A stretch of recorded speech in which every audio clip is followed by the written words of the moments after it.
इन्होंने सबसे खतरनाक करने का काम किया है वो ये किया है कि राज्य सरकारें जिनका वित्तीय प्रबंधन ठीक नहीं है, कर्ज के ऊपर चल रही हैं, जैसे राजस्थान में 1.25 लाख करोड़ रुपए का कर्जा है, जब तक वो 40% पैसा नहीं देंगे तो वो 60% पैसा केंद्र सरकार को नहीं देना होगा।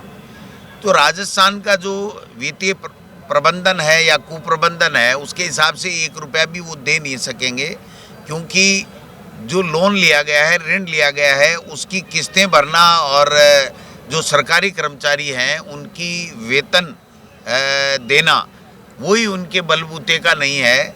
उसके लिए भी हमारी जो ओल्ड पेंशन स्कीम है उसका पैसा ये नहीं दे रहे हैं। जो कांग्रेस सरकार के समय विभिन्न इंफ्रास्ट्रक्चर के काम हुए थे, चाहे वो सड़कों के मामले में हो चाहे दूसरे में हो, उनका भी जो बकाया पेमेंट है वो नहीं दे पा रहे हैं।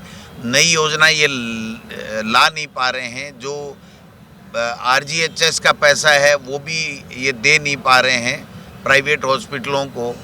तो मैं समझता हूँ कि दवाइयाँ भी इन्होंने कम कर दी हैं। जो नई भर्ती आनी चाहिए थी वो भर्ती भी नहीं आ रही, क्योंकि इनके पास में बजट भी नहीं है।